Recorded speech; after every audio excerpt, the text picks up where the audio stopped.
Here I have an odd smattering of metal scraps that I have laying around. I have a metal supplier that cuts metal for people, customers, and they're often left with little odds and ends. What I do is I go and I buy them by the pound. Here's some laser cut something. I'm guessing they wanted the negative of that. I got a few of them. Here's some, not exactly sure what it is. I drilled some holes in it a long time ago. I'm going to use it now. And here's the body, the main body of it. It's going to be some 2.5 by 2.5 square tubing with a 1/4 inch thick wall. I have some rain and pipe. I believe this is, I'm not exactly sure. I believe it's 1.6 something inches in diameter. I believe it's 11 gauge, so about 120 thousandths wall thickness on that. This one's a little bigger. I got some 1/4 inch flat stock here. 3/8 flat stock. I have some 5/8 round stock. I have some, I believe this is 15/16. I'm going to use that for a couple of little bushing things off the camera. And this is some 1.5" cold rolled. This is kind of an expensive piece, even at, whatever it is, $1 a pound. And let's get started here. It's important to note that I'm making this out of, random scraps. And I also have the ability to cut metal a little more precisely than the average person. I have a mill and I have a lathe. So that simplifies things an enormous amount. Like, for example, I want something to rotate over this cold rolled. This one's too big. So I'm going to be using this to go over this and allow it to rotate, over the spindle that I'm going to make. And this is 1.5 inches. This is smaller than 1.5 inches. So what I need to do is lathe out this to 1.5 inches so it slides over this and spins nice. That's probably going to be your biggest thing, is just finding stuff that is going to work for your application, since you probably do not have the ability to use a mill and a lathe. They're obviously very expensive. Mine is, my whole setup is easily 10 grand with all the cutters and everything. It gets really expensive. So the average person does not have that or the space to put very large machines like that.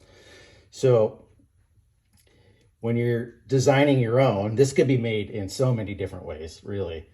You can do it however you want. Find the material that you need. The biggest thing, like I just mentioned, is finding something with the ID that's going to match the OD of something else so it can rotate. But other than that, it's pretty simple.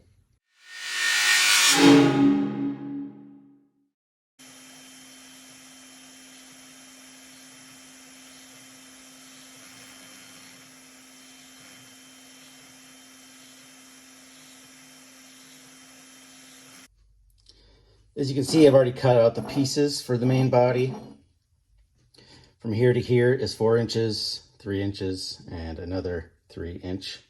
And it's important to note that I did it from the center line. That's where I measured it. It doesn't have to be exactly to the 1,000th or anything like that. It's not that critical. And I cut this here, if you were to imagine a straight line, this would be a 40-degree angle like that. So each one of these, this is really important when you're cutting this, that if this is a 40-degree angle, we need to have the exact same angle on each one. So we got to take that 40 and divide it by 2. So each one of these is cut at 20 degrees. And why that's important is that I left this as a 90 and I made this piece 40. This side would be longer and it would effectively look, something like that. We don't want that. We want each side to be equal. That's why we cut them both at the same angle. And this is the same thing. Another 20, 20 to add up to 40. And what I'm going to do is I'm going to take a grinder and bevel these edges so I can get some good penetration when I'm welding. So if this was flat, you know, it would take a tremendous amount of heat just to get down through. This is really thick metal, so I'm going to do the bevels and then maybe a couple passes. Probably going to stick weld it since it's a little faster than TIG welding.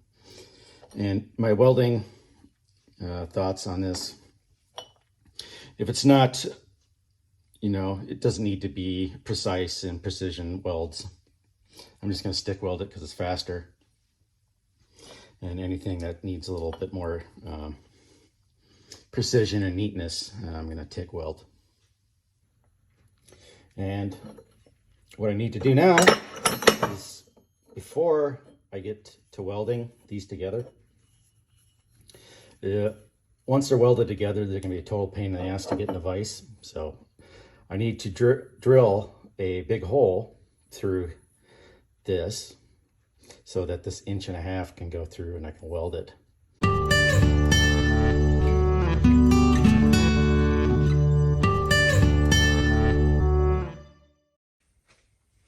All right, it's time to drill a hole through this pipe and down through that way. I'm going to make this top hole 1 3/8, and down here I'm going to make it 825 thousandths. So what I'm going to do is I'm going to get my edge finder going here and find the edges.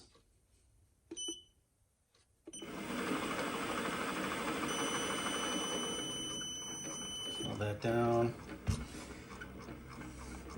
The edge finder has a width of 200 thousandths. And what I do, it turns on a light once it makes electrical contact.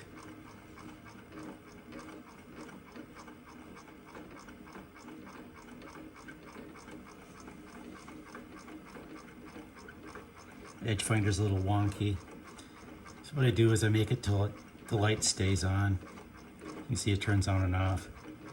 It's got a little bit of run out on the edge finder. All right, so that is my edge there.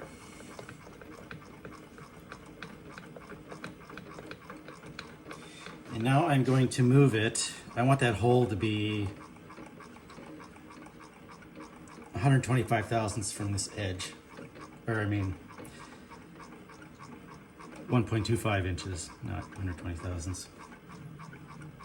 And the thickness, this has a diameter of 0.2, so I gotta divide that in half, so I gotta add 0.1, so I'm gonna move this 1,350 thousandths. 1, 2, 3, 4, 5, 6, 7, 8, 9, 10, 11, 12, 13, and then 50. Okay, lock bed down. I gotta raise this up.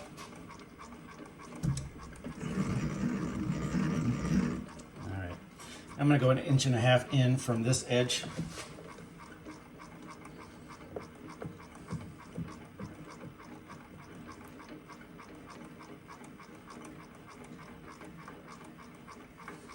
Okay, shut that off. Now I want to move it 1.5 inches, so I got to do 1,600 thousandths. 1, 2, 3, 4, 5, 6, 7, 8, 9, 10, 11, 12, 13, 14, 15, and 16, just like so. All right, so what I'm going to do is I'm going to start with the center drill, probably a 12 millimeter, to get the spot located quite right, fairly precisely. And then I'm going to expand this hole, both holes, to 825 thousandths. I'm going to drill with a drill bit until I get to 750 thousandths, which is 3/4. And then I'm going to use a boring head to make both holes 825 thousandths, and then use the boring head some more to make this 1 3/8 inches.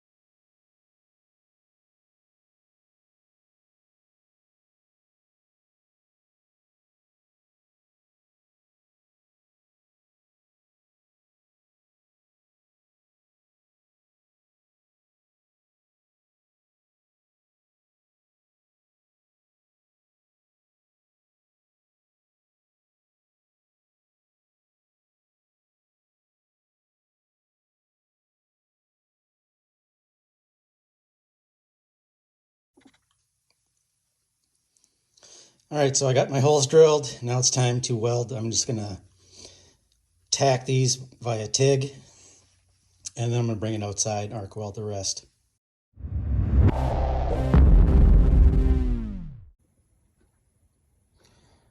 Okay, I have it welded together now. And what I need to do is weld this faceplate on.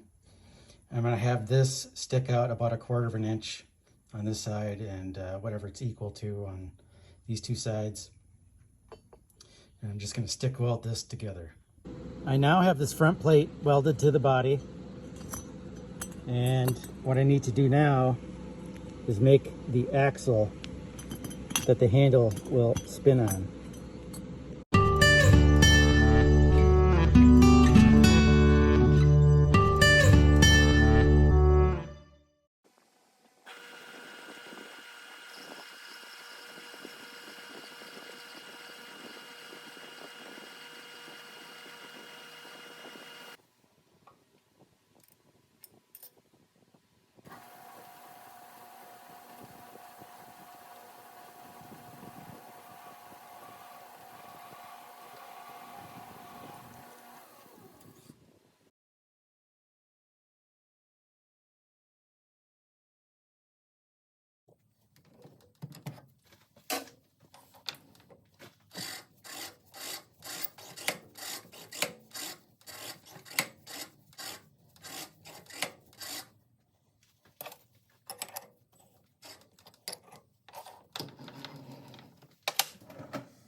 All right, I have these two pieces made.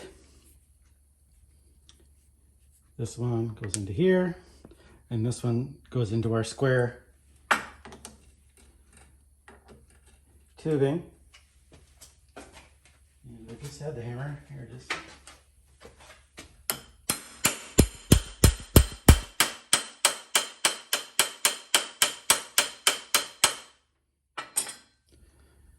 The reason why I'm doing it this way is because I did not want to waste any of this good 1.5-inch cold rolled. I can use this for a lot of things.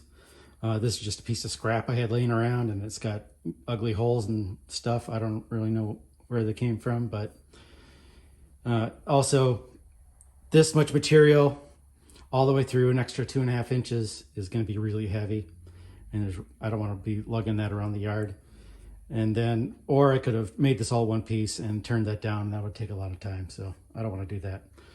And then what I'm going to do is I'm going to weld this to here, and then this shoulder here is going to get welded to our square body, and this is going to go through our 825 thousandths hole on the other side of the square body.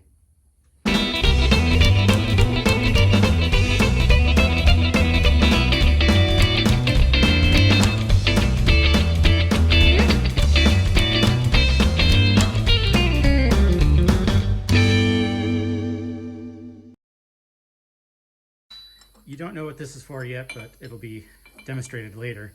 I'm going to just weld this to that.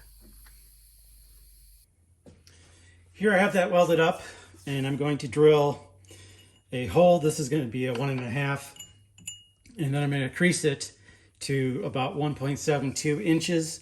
I want to get a 1.66 diameter tube through this, and it's going to be operating at an angle, so I want to make the hole a little bit bigger than what I'm going to be inserting into it.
That's good. Not so good, but considering the position I had to try to weld in, it's all right. It'll hold.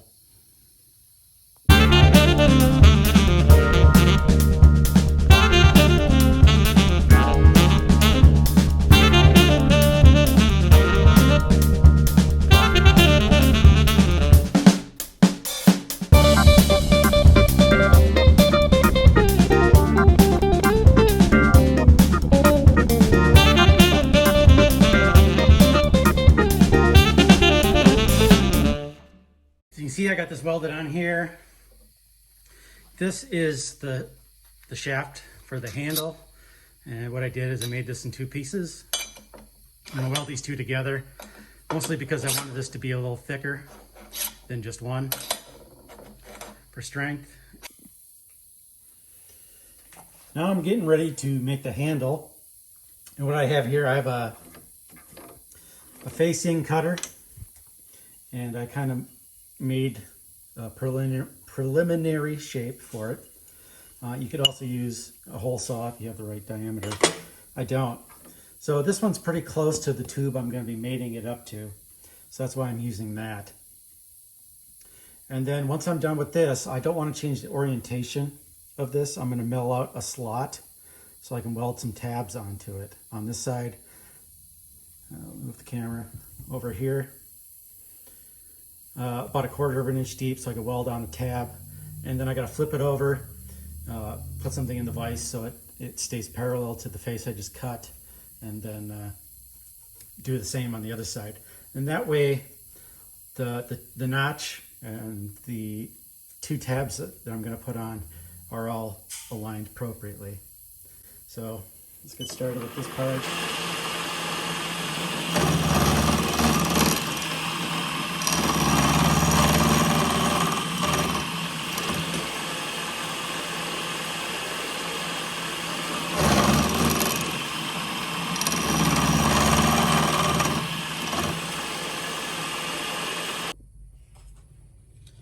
I am about ready to weld this part to the handle, and the reason I have these cutouts is to weld these little tabs on, and it's obviously kind of difficult to weld something flat to something round, and that is why that is there. So they're 1/4 inch deep, the same width as these pieces here.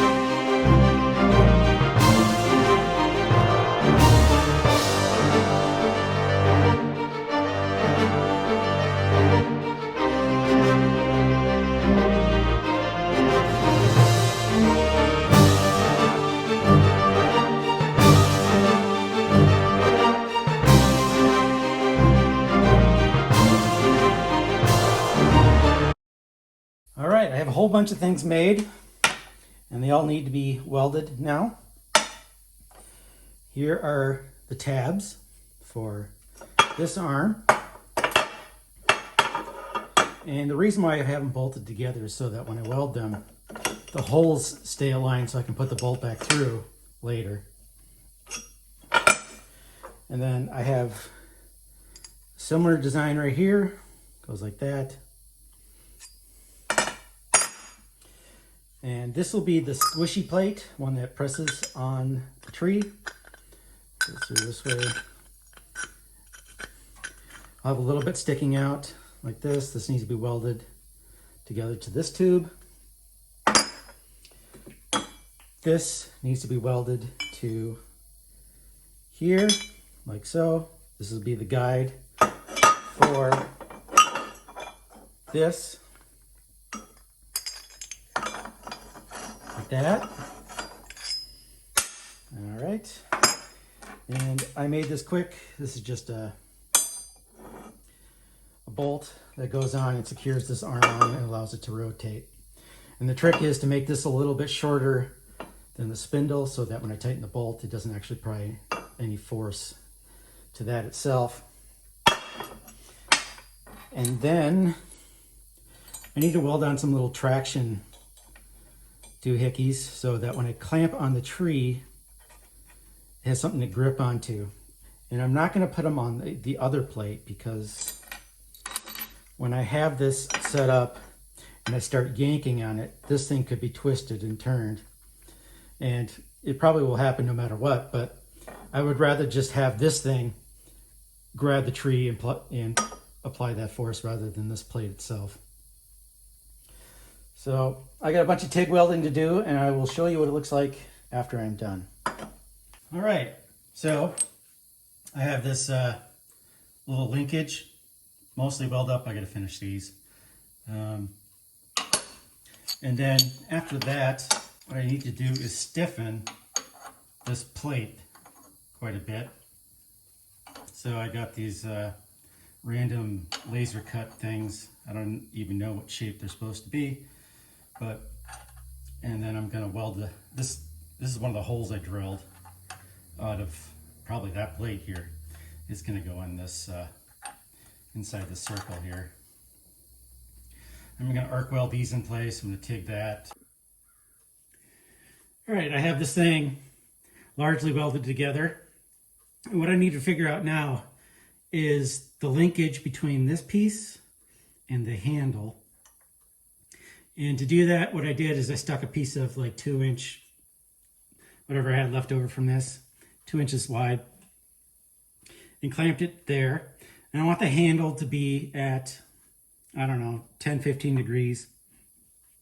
My theory is that I should be able to handle things 2 inches or less in this clamp. If it's bigger than that, the amount of force I could pull with this thing, my body weight, you're not getting that thing out of the ground. Let's try it out in this big sucker. I cut it down with the chainsaw and left it.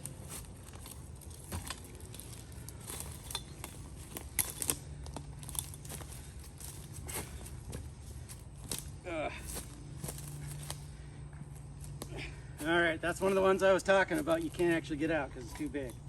You need to cut it down and do other things. But so my range here is 2 inches from 2 to 0.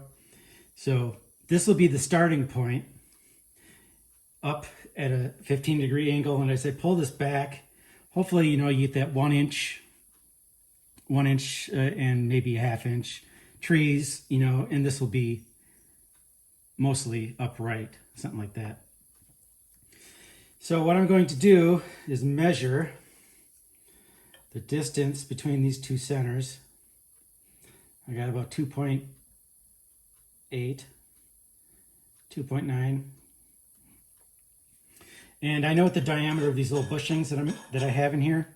So it's going to be 2.85 minus the diameter of one of these, or 2 times half the diameter. However you want to think about it.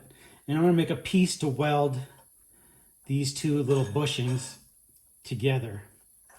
And as I pull it back, then these two will operate in sync.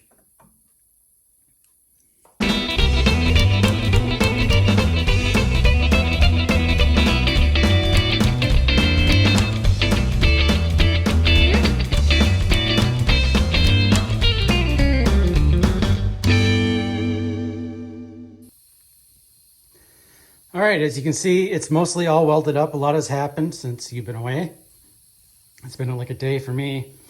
But on the bottom, I put a little stand so that when I put it on the ground, it's raised off so it's not digging in the dirt.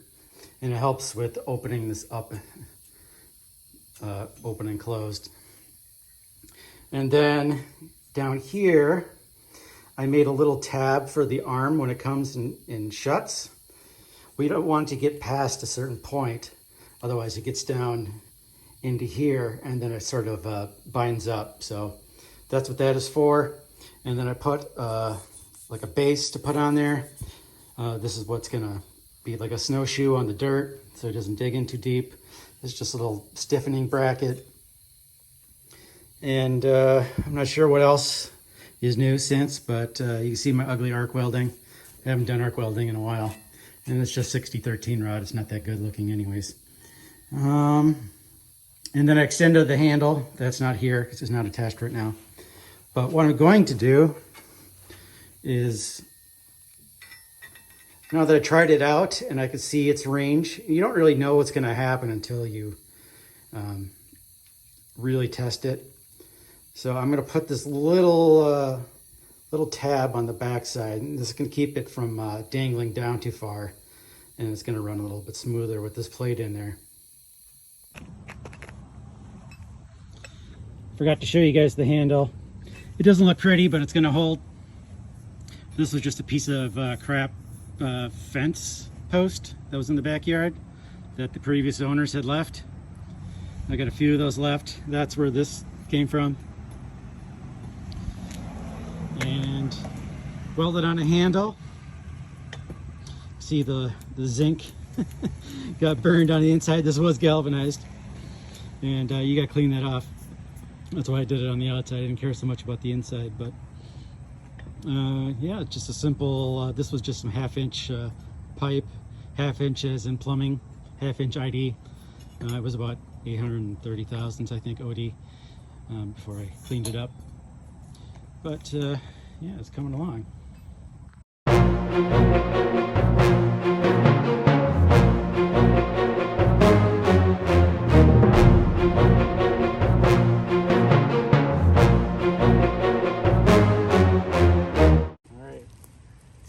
Test the sucker out and see how well it works. Oh, it fell down. Here's one of the crappy buckthorn I'm trying to remove.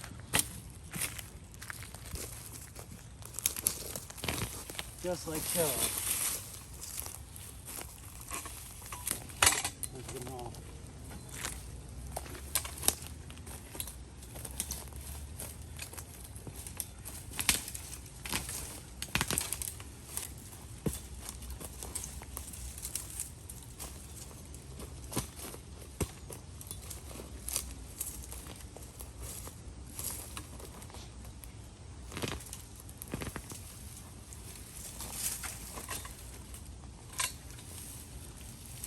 Just like so. There's another one.